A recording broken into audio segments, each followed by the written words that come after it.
All right, well, welcome on into the Third Down Analysis podcast. I'm your host, Danny Jackson, creator of Third Down Analysis, and today we are going to be talking about the college football Power 2. Put up an article on thirddownanalysis.com talking about who I believe would be in the Power 2 if we go to a Power 2. So we'll get into that. Third Down Analysis, the main focuses of this website are BYU, the Big 12, and then the most important topics in college football. And I do my best to dive into some data that you don't typically see out there surfaced as much. And I do the work to aggregate it, put it together in unique and thoughtful analyses, long-form content, and then serve it up to you. It's really fun for me to do this. So please like and subscribe to this podcast, or however subscribe or following mechanism you have. That really helps. And then feel free to check out the content at thirddownanalysis.com. And if you have feedback, certainly please reach out. Support at thirddownanalysis.com. I'd love to hear from you. I'd love to hear your thoughts. What do I get right? What do I get wrong?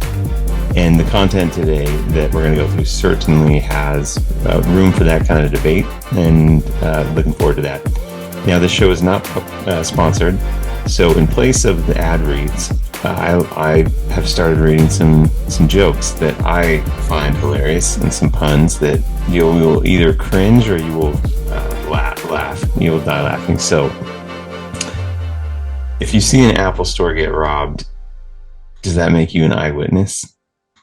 Or they really got me laughing. Why couldn't the pony sing in the choir? Because he was a little hoarse. Anyways, I thought that one was good. So, there's going to be a few of those ad reads throughout. I should say pun reads. Which really that needs to be a pun if I'm thinking about it. So, Power 2 conference. Situation Power 2. You've probably heard this term. We're heading to a Power 2 situation, Power 2 conferences. Some people say we're already there between the Big Ten and the SEC. I wouldn't disagree with that per se. But what I wanted to talk about is if we truly go to a Power 2 situation where there are two conferences who are gone from the rest of college football. I mean, they are exclusive. And so What I'm not going to do today, a couple of things that I'm not doing is I'm not going to talk through what I want to have happen. I'm not going to talk through any kind of inside information. I don't have inside information, which is why I'm not going to talk about that. I'm not talking with ESPN executives or Fox executives or Greg Sankey, et cetera, to ask them, hey, what's going to happen? So I have no idea there. But and I'm not trying to talk about how we get to a Power 2, but what I am going to talk about is the schools that I think would be included in that Power 2. And the way that I'm defining Power 2 today, and just for the topic of today's conversation, is the Power 2 being exclusive access to national championship and to the bulk of the college football money, to the point where if you're not in the Power 2, you might have legitimate concerns about the sustainability of your football and your sports programs long term. So again, I'm not trying to define exactly how that works, but that there is a world and a scenario in which this happens. It's not a 10% scenario. It could be greater. I don't think it's a 90% chance scenario. I don't know exactly what those odds are. But what we're talking about is essentially two conferences that more or less act as one for this purpose, and they've got exclusive access to the playoff or whatever form of playoff. It could be that they start their own playoff. It could be that they become a quasi NFL minor league or something to that effect. So again, not saying that's going to happen, not saying that's what I want to have happen, but I thought this would be a fun exercise to go through and say, well, what schools do I think would be included in that if we got there? So I put the schools in 6 tiers. And you'll see that tiers 1 through 3, I am declaring as assuredly in. Tier 4, I have concerns about. Tier 5, I would call on the outside looking in, but have a chance to break through. And tier 6, I am calling on the outside and not getting in. And the way that I went about looking at who would be in these tiers, it was a combination of a couple of factors. Admittedly, this is a bit of an imprecise science, but this is looking at through the eyes of a TV executive and a conference commissioner, and perhaps an investor who could be putting some private equity money into this. What schools or combination of schools are going to help bring me the biggest return for my dollar or get me the biggest return? Because for better or for worse, money is a huge deciding factor in decisions that are made in the college football landscape. They always kind of were to a degree, but now that the pocketbooks have opened up quite a bit more, I would say that there always was money to be made in college football, but all the doors hadn't necessarily been unlocked. And now those doors are really unlocking. And with the onset of all the streaming services, a lot of games can be viewed now. So access to watch these games has really increased. So there's a lot of elements that are combining to make these decisions for these high-powered brokers really contemplate the value of a brand. And so one thing to think about, we might get into some of these tiers, or I may not have time to. One thing to think about is that the way that schools are getting evaluated going forward, it's not so much on how many, what's their market size, how many people do they have in their market.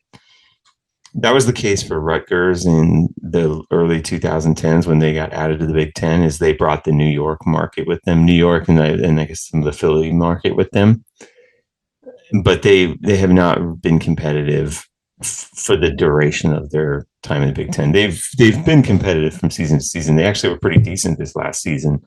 They gave Michigan quite a fight. Or was that Maryland? No, it was Maryland. But anyways, I think it was Ohio State. They gave quite a fight. But nonetheless, they were brought in because they had broad market access. Well, in the future, you might be in a big market, but if you're not drawing from that market or from the nation, then are you bringing a lot of value to executives that are making these decisions? And my argument would be not exactly, is you're going to need to bring something else to the table or convince them in some other way that you need to be included. So that's how I would encourage you to go about thinking about how these schools are going to be included. Also, you have to consider, as part of that, is it's their brand. And as part of their brand, you have to consider their history. And I would say going their entire history. I did my best to think about not just the last 20 years. I did my best to not ignore the last 20 years. And so if a team was amazing for the last 20 years, like Oregon, they're definitely in.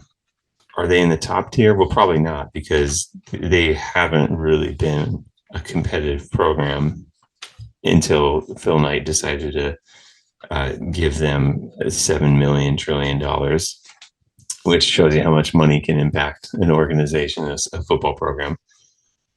But then you look at other schools that, and we'll get into this, Minnesota is a fascinating one that Minnesota, surprisingly, you may not have known this, and I'll get into it, but they had quite a few national titles, but their last one came, I think it was in the 60s, early 60s. So for the last 50, 60, 70 years, they really haven't done much on the national scale.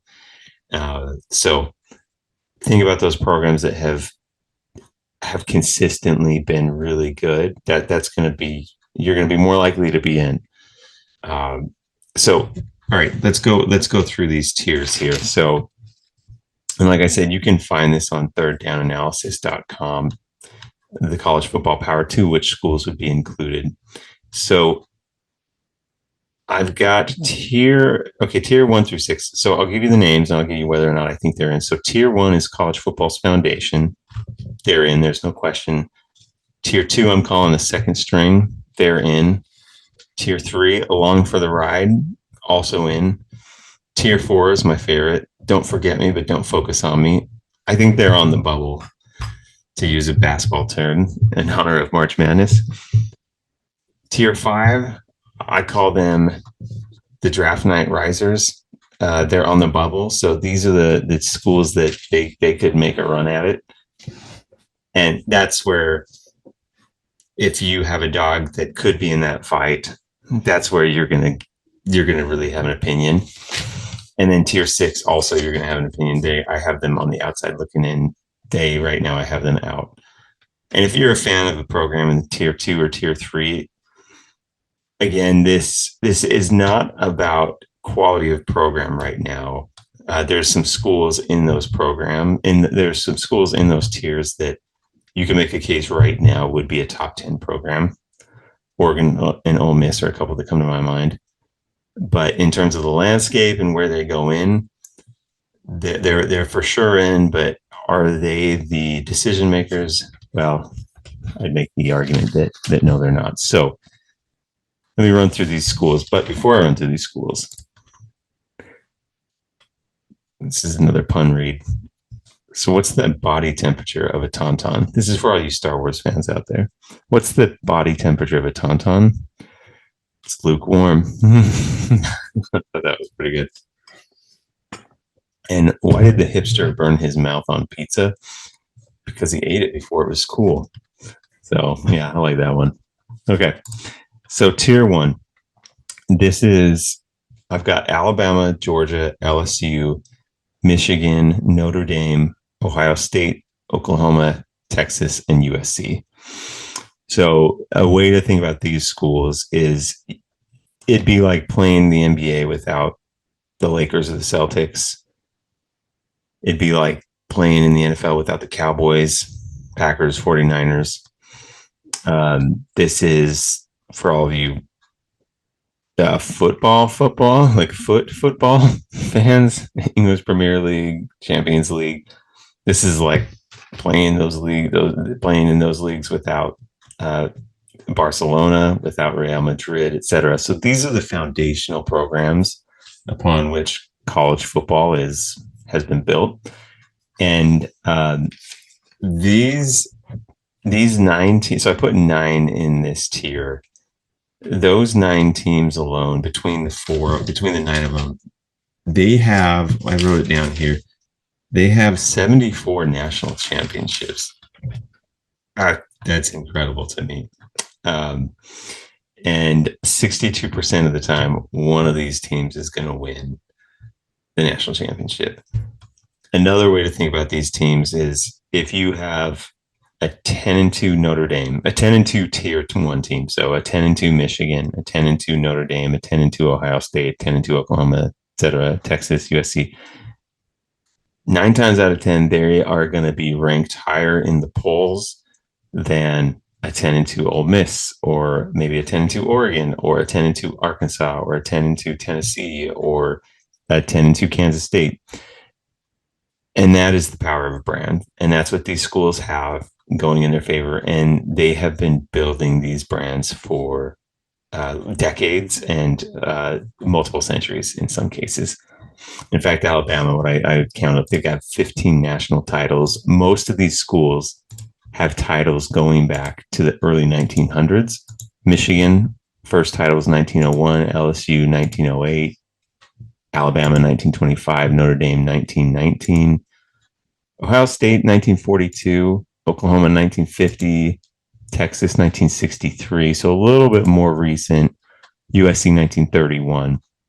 Interesting, Georgia's first title was 1980. Georgia only has 3 titles. So they have been absolutely dominant right now, and they've been really good for a while. So yeah, you could argue maybe they're are they getting a little bit of benefit of the doubt of recency bias in my tier system? Maybe, but if you look at their win-loss record, 855 wins, 406 losses. They're one of the most winningest programs. They have more wins than USC, for instance. So anyways, so that's tier 1. Let's jump to tier two. I'm going to spend more time on the lower tiers and less time on the top tiers because I think there's less debate around the top tiers. So, tier two, these are the second stringers. This is Auburn, Clemson, Florida, Florida State, Oregon, Miami, Nebraska, Penn State, Tennessee, Washington, and Wisconsin. I'm not going to go through all those schools in great detail. Again, I believe all these schools would be in if we got to the type of power two we talked to earlier. Um, a couple things that categorize these schools that they have in common. Most of these schools, if not all of them, are a little brother to either a school in their state, like Auburn, or Michigan State. This one, like Auburn. Auburn, like is the only one that's really a little, or maybe Miami, but I've got Florida State in the same tier here. So ignore that. Auburn is the only one that falls in that bucket, but they are little brother to school or multiple schools in their conference. So Auburn, Tennessee, they are certain in Florida to a degree. They are certainly little brother to the Georgia, LSU, Alabama. You look at Wisconsin and Penn State. They've been certainly little brother to Michigan and Ohio State. Washington and Oregon, they have, well, Oregon's really been dominating the Pac-12 for a while. They're coming into the Big Ten. They may not necessarily be little brother, but they were kind of little brother to USC for a while. Washington has been up and down. When they're good, they can be at the top, but they've to some degree been little brother to Washington as well. So a couple of other things here: Florida State, and Miami. Those schools are interesting, but Florida and Florida State. I went back and forth on putting them in tier one, but I think one of the factors with tier one is you have to make it a small group. Again, these schools are totally in. Florida State, if you're listening to this and you're a Florida State fan, you're thinking, man, we get left out of everyone's top tier. I love Florida State as a brand. I grew up with Florida State being one of the best programs in the country. I believe that they, and Miami on this list, when at the top of their game, they can field some of the best teams out there. Miami has a swagger when they're at their top of their game. They have a swagger that is really hard to match for any school. So Florida and Florida State, I went back and forth on adding in. Ultimately, I left them out because I think that when you look at the totality of their programs, Florida, their first national championship came in 1996, and then they had 2006 and 8 with Tebow.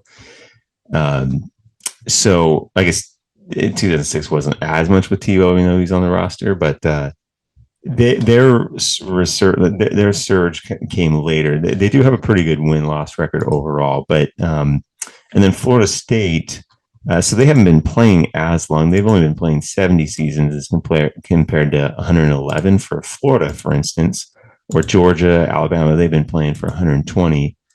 But Florida State, 70 seasons, 3 national titles in 93, 99, and 2013.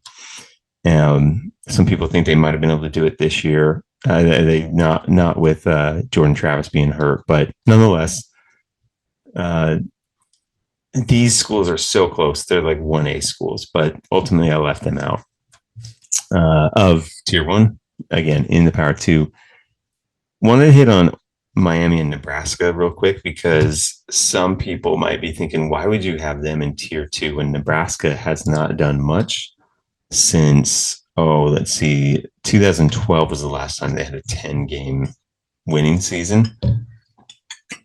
That was their second season in the Big Ten. They actually, in their first 6 seasons in the Big Ten, only one time did they have less than 9 wins. And then Mike Riley flamed out, and then Scott Frost never really quite got it. So they actually were pretty decent with Bo Pelini, but I think if I remember right, they got rid of Bo Pelini because 9-10 wins wasn't enough because of where they'd come from. I mean, the 90s, one season in the 90s in which 3 seasons in the 90s in which they didn't have double digit. I guess if you include 90, then that's 4 seasons, but no worse than 9 losses, or no worse than 9 wins. They win 3 national championships in 94, 95, 97. I remember those teams. Tommy Frazier was a man amongst little children. So they've got 5 national championships between 1970 and 1997. So Nebraska, the reason I added them in is they've got a brand that is unreal. Sometimes Nebraska, we forget about that state. It's a flat state, it's the middle of the country, but boy, howdy, do those Nebraska Cornhusker fans, the Big Red, do they love their football? They've got there's a lot of donor boosting going on there. They have a passionate fan base. They call it nostalgia, if you will, but they've been playing for 124 seasons, 882 victories. I mean, this is a program that belongs in the upper echelons of college football. They haven't been performing that way for the last 14 years or so, 10, 14 years. So if you're in college right now, if you're 25, you don't really know the Nebraska that when they are at the top of their game. But if you're over 35, you for sure know what Nebraska is about. And Miami's a bit in the same boat here. So Miami's they've been around for 87 seasons, not bad. Only 614 wins, so much less than the others, but they've got 5 national championships, 2001 being their most recent, 83 was their first one. So they had about a 20-year stretch where about every 3 or 4 years they would win.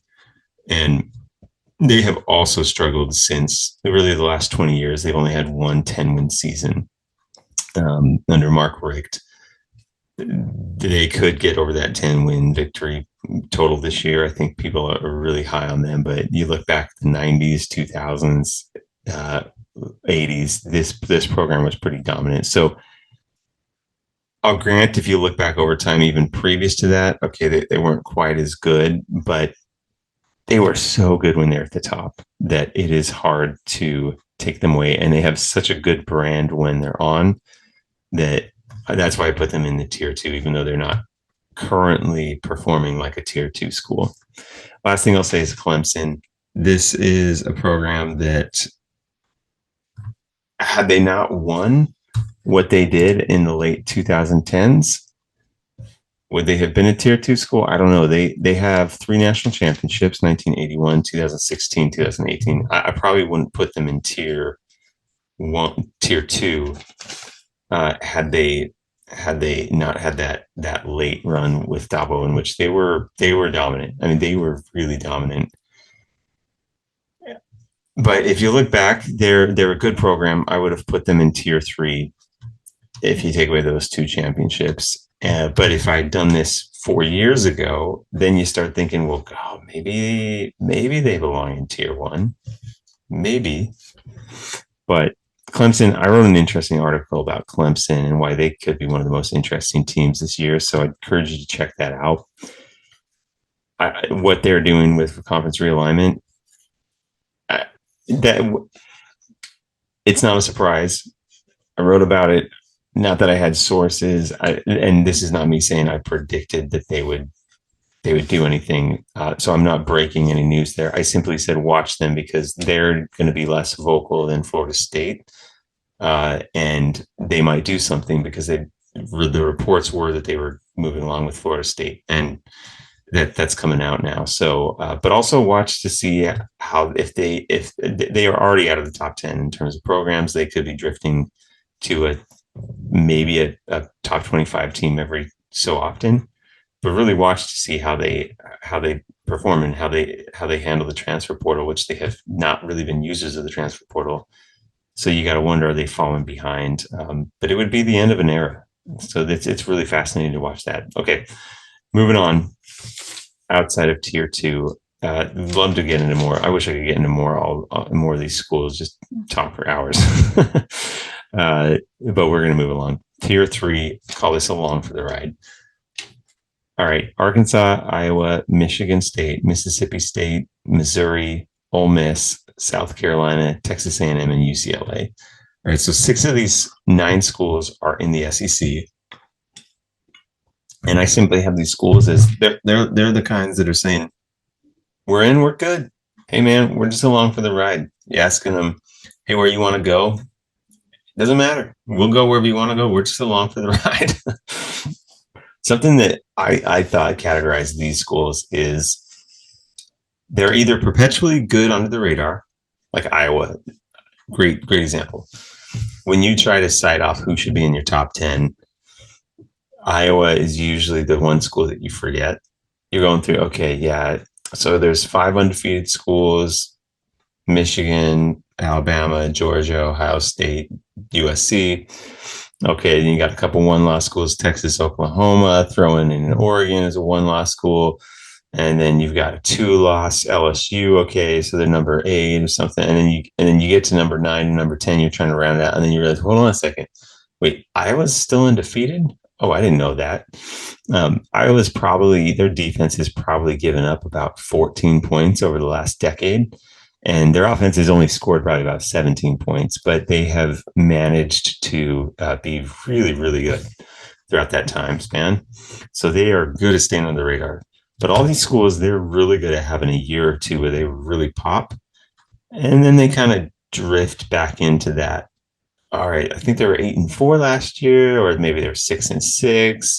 Maybe they go 9-3, and then all of a sudden next year they're 5-7, and then next year they go 10-2. So they kind of pop all around. Texas A&M and UCLA to me are curious schools because Texas A&M has all the resource. They simply have not had the right guy, the coach, for, I don't know, since I guess I'd say probably since R.C. Slocum. They in the 90s, they were I mean, they've had the recruiting talent, they have the resource, they have the fan base, they have the alumni, they have the money. Clearly they have the money uh, with Jimbo. Kevin Sumlin had a good start, didn't end well, but RC Slocum, yeah, the early 90s when they were in the SWAC, they had 4 straight seasons of 10 plus wins that included 3 Cotton Bowl losses in a row. But Texas A&M, if they could get the staff right, they could put it together, I think.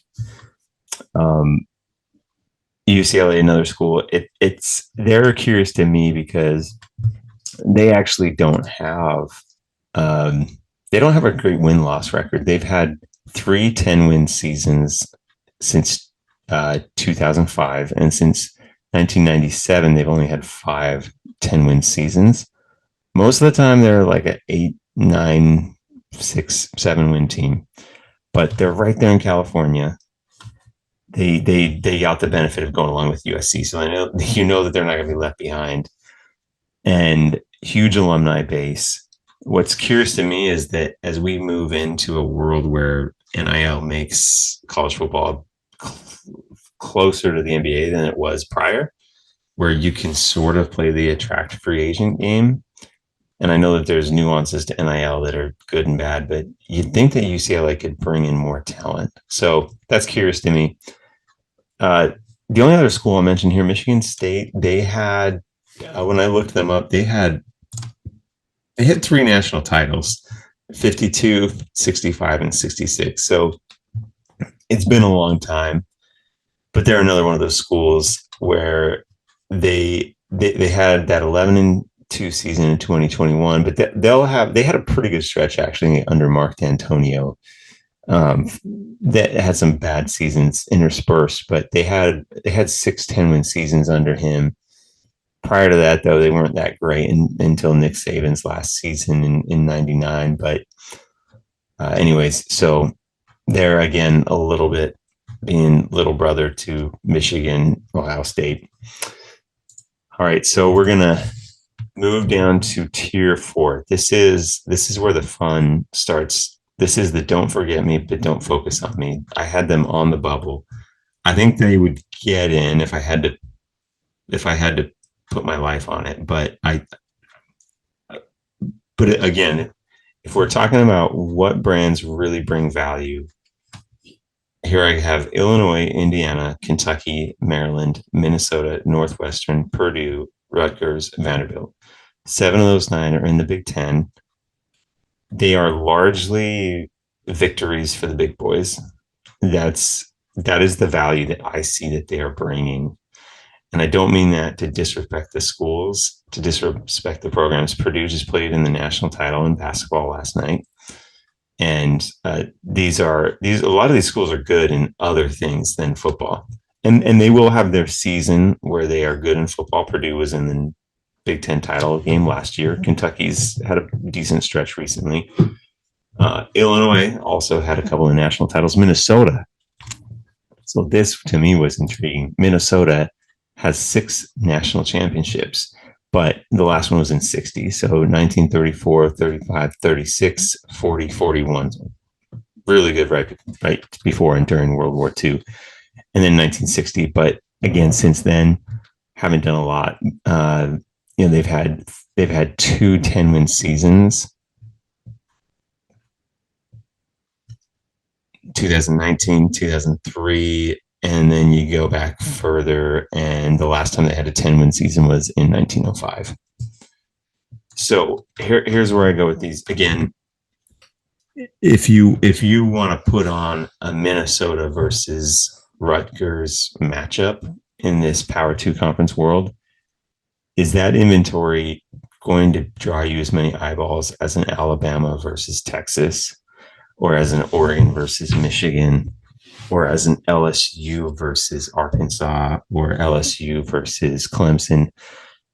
No way. There's no way you're going to get that value there. So if you're these schools, though, you want to make sure you're positioning yourself to firmly stay in.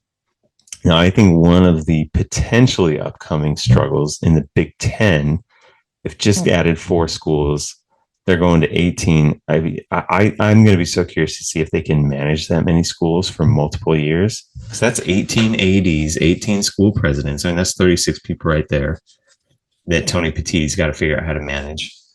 And they're going to be making 70, 80 million a year. And then probably if they're still going with their next TV contract, it's going to be, who knows, $100 trillion per year. And you think that's enough money for some of these people, some of these schools, but if you're making 100 million, you're going to be thinking you should be making 200 million. So I'll be curious to watch if the big boys in the Big Ten start to get a little disgruntled and say, why is Rutgers getting the same amount of money as me when I'm generating 3 times the number of victories? So if you're these schools, you've got to watch out so that you don't get into an ACC type situation where you're going to be fighting for revenue sharing. If you go there, if it goes that way, then I would say, well, that revenue and staying within that Big Ten conference and maybe having access to this future Power 2 is more valuable than trying to fight for that revenue, because you'll probably get more revenue in the long run than you would without it. But I think their real value proposition comes that they are victories for the big boys. I kind of said it flippantly at the beginning, but really that's where their value is. It's not so. Watching Alabama play Texas now in the SEC in the SEC on a year in year out basis, or what Georgia travels to Oklahoma this year, those are going to be awesome for the first few years. And they'll still probably be fun for those fans year in, year out, because they're going to be losing and wanting to face each other. But if you're a national fan, it's different when you see those once every few years. Like Georgia plays Clemson this year. They played a few years ago when both teams were rated in the top 5. So those matchups are pretty intriguing and they really draw eyeballs. But is it going to be as fun when now you've got a 6-6 Clemson team playing a 6-5 Ohio State team, or at the end of the year, Michigan and Ohio State, if their schedules are chock full of these really good schools, Michigan and Ohio State, the game, if both teams are coming in at 6-5, that loses more of its national appeal. Those fan bases are still obviously going to be diehard, but your fans in Washington, your fans in New Mexico, are they going to tune in? or are they going to want to tune in like this year when you got number 2 playing number 3 and they're both undefeated? Like that is where the value is. So in order to keep those top tier teams with those 10-2, 11-1, 12-0 records, you need to have these punching bags, for lack of a better word. You need to have these schools that produce victories for the big boys. So that's where I see the value is for tier 4. Okay, 2 more tiers here, and then we're going to wrap this up. Tier 5. This is the draft night risers. They have the potential to make the jump up. And this is where you could debate me, and I would probably say you've got an argument. I put 8 schools in here. Honestly, I wouldn't say any other school could go in here, and that I'll read through the tier 6 schools. I wouldn't say all those tier 6 schools would belong in here, but anyways, so in no order of what I think would be most likely, this is just alphabetical order. They've all been alphabetical order, by the way, all these schools. So in tier 5, BYU, Brigham Young, Kansas State, North Carolina, Oklahoma State, Stanford, Utah, Virginia Tech. Read those one more time. BYU, Kansas State, North Carolina, Oklahoma State, Stanford, Utah, Virginia Tech.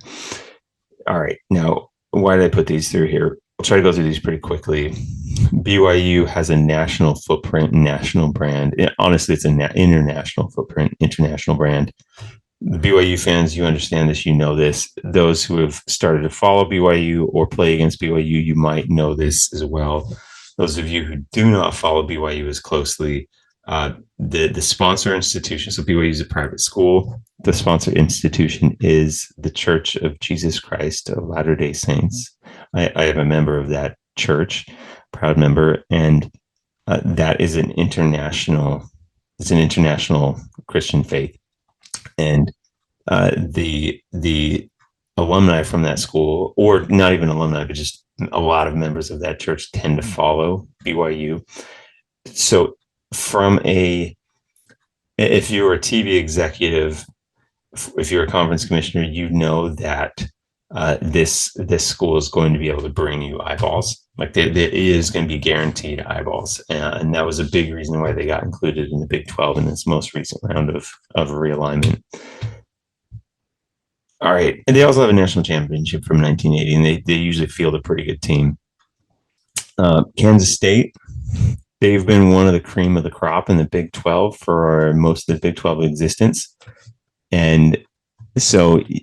Now, of note, this is the first time I've mentioned Big 12 schools, BYU and Kansas State being the first 2. It still is weird for me to say BYU is a Big 12 school, but nonetheless, this is the world we live in. So Kansas State, no national titles, but and only 4 conference championships actually, but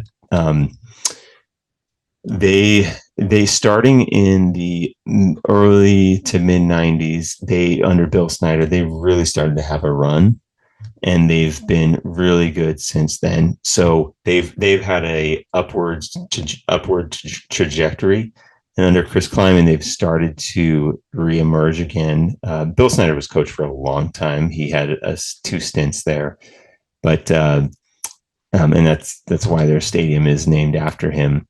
But they could make the jump if you wanted to expand your reach a little bit further, and you would draw in a very passionate fan base.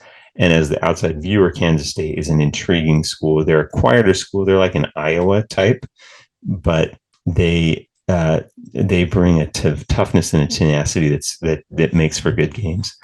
In North Carolina, they are a basketball school, but the reason I include them here is because they've been hotly rumored as one of the schools that's most likely to go to the Big 10, could go to the SEC. So I include them here because it seems like they're on their way there anyways. Now, under Mac Brown, they are improving, but and actually this is Mac Brown's second stint there. He had 3 double-digit win seasons in the 90s there. So yeah, they're not an amazing football school, but they have a brand that you want to pull in. They've also got great uniforms, but that's besides the point. Oklahoma State, same case, similar case as Kansas State. They have resources, they have infrastructure. You've seen in the Mike Gundy area where they've really invested, and you've seen that they've had 1, 2, 3, 4, 5, 6, 7, 8, 10 plus win seasons. No national championships, but they do have 10 conference championships. So that's another school that I could see. They actually did have a pretty good streak in the 70s and the 80s as well, but they're a school that's been right on the cusp of being in the upper echelon of their conference. And so if you wanted to go for a school that could make the jump and could be competitive, there you go. Stanford, I include them because of the brand factor. They got in the ACC even though they're across the country. I know Cal got in with them as well, but that feels like that's one of those, okay, you have to bring another school. Why not just bring the travel partner right there? But Stanford's got the great brand. They do from time to time perform well. They do have one national championship. They've got some pretty high profile rivalries, right, with Notre Dame, USC. So they're a school that it's you could leave them out, but it also feels like it'd be right to include them. Utah is interesting because now BYU fans would hate this, but they were not much of a program until Ron McBride started to really make them competitive. Urban Meyer had his 2-year stretch, and then Kyle Whittingham took over, and Kyle Whittingham has really elevated that program to where they're a legitimate top 10, top 15, top 20 team, depending on the year. So they have a growing brand, I would say, and it could be increasing. Virginia Tech. I included Virginia for largely the same reasons as North Carolina. Virginia Tech, they've also been included in those conversations to a degree, but they have a similar case that I made for the Miami and Nebraska, but on a smaller scale. They have the fan base, they have history. They don't have any national championships. They have played in the national championship under Frank Beamer, who was their coach from 1987 until 2015, which is really long. They were really good. That was a team, again, growing up with that team. They were a national contender. In fact, from 1995 until 2011, they had double-digit wins all but 4 years. So really good. Okay, now let me run through the outside looking in tier 6. So all of the group of 5 teams: Arizona, Arizona State, Baylor, Boston College, Cal, Cincinnati, Colorado, Duke, Georgia Tech, Houston, Iowa State, Kansas, Louisville, North Carolina State, Oregon State, Pitt, SMU, Syracuse, TCU, Texas Tech, UCF, Wake Forest, Washington State, West Virginia. Okay, Washington State and Oregon State. Oh, they're getting left out again. That hurts. I think you could interchange some of these schools with some of those that I put in the tier 5. UCF in real life, I think they have a shot to be good in the Big 12, and you could see them being in the playoff. Maybe not with regularity, but I could see them being a very competitive team and being a contender for the Big 12 conference, or perennial contender because of the location. They are a rising school. They've already, if you ask them, they won the 2017 national championship. So I would keep my eye on UCF in real life. A couple other schools here, Kansas, they're building something that's real. I think they could compete for the Big 12 this year, Big 12 title this year. Okay, if Big Ten wanted to grab them because of basketball, yeah, but I think football, they just don't have the history or the brand quite yet. They're still trying to shake that brand. Texas Tech, TCU, they're Texas schools. Baylor, also Texas school. These are schools that they can pop for a year or two. You could make a case. You could certainly make a case to me that they'd be there. Some of the ACC schools, Louisville, Pitt, North Carolina State, I could see arguments there. Duke, uh, probably too heavy on the basketball. Same with Arizona. Need some more history in on the football side. Anyways, so that's what I've got there. Now, again, thanks for tuning in. Would love to hear your feedback. Support at thirddownanalysis.com. And again, if you like the content, certainly like and subscribe. And would love to hear what I got right, what I got wrong, and any other feedback that you got. And thank you for tuning in. And you can keep looking out for these podcasts. I try to publish them on a weekly to bi-weekly schedule. And we'll see you then.